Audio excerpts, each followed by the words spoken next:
Place maintenant aux Market Movers en direct sur TV Finance et Boursorama dans Direct Marché. On retrouve Mathieu Driol, analyste senior chez Day by Day. Alors Mathieu, parmi les valeurs qui se distinguent à la hausse aujourd'hui, on retrouve Maisons du Monde.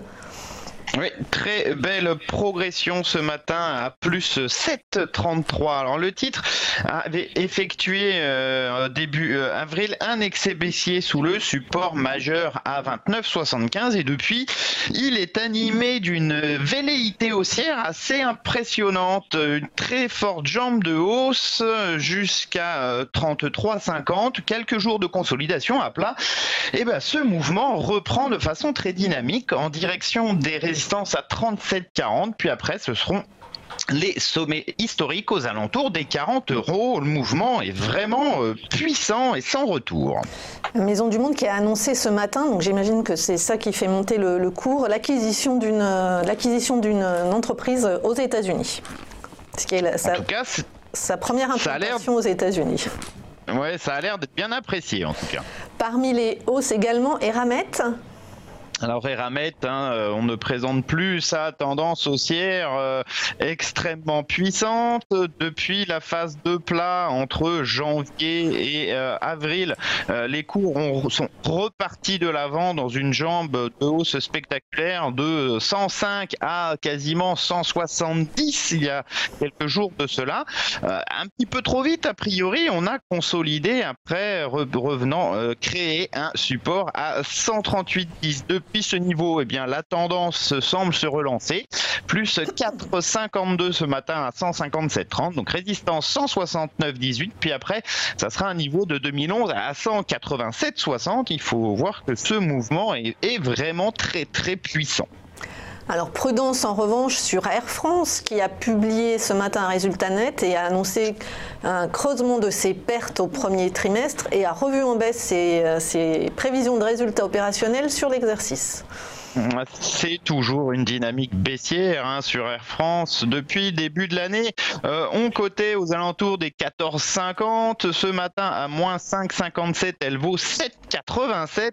Alors, on avait fait il y a quelques jours de cela une tentative de reprise. Cette reprise n'avait pas permis le franchissement de la résistance majeure à 19,16.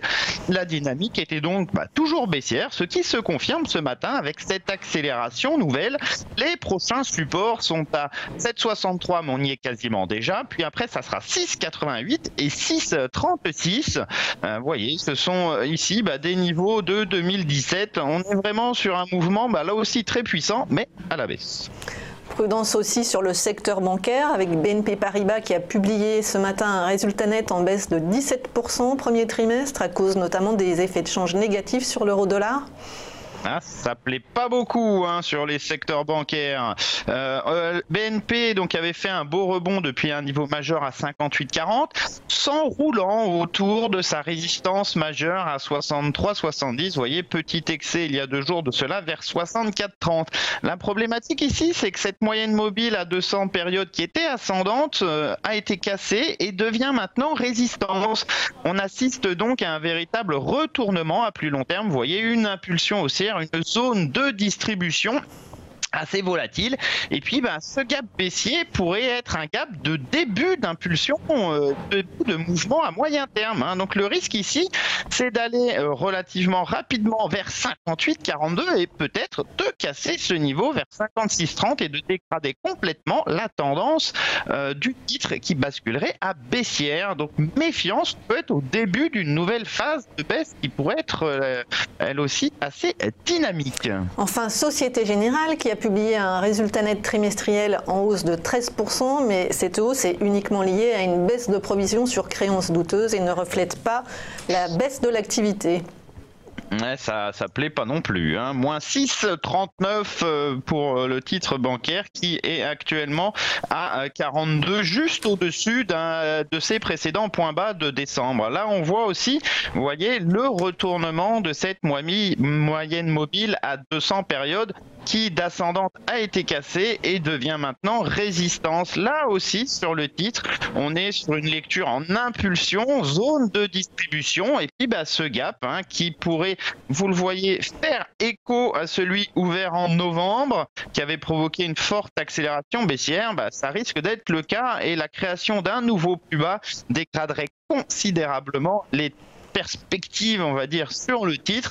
Le risque ici, c'est un retour au minimum à 38,83. Vous voyez ce point bas de février. Et après, ensuite, ça sera à 37,26, voire les 35. Attention, le secteur bancaire est un secteur plutôt faible à l'heure actuelle en force relative. Merci beaucoup Mathieu Driol, analyste senior chez Debuy Day.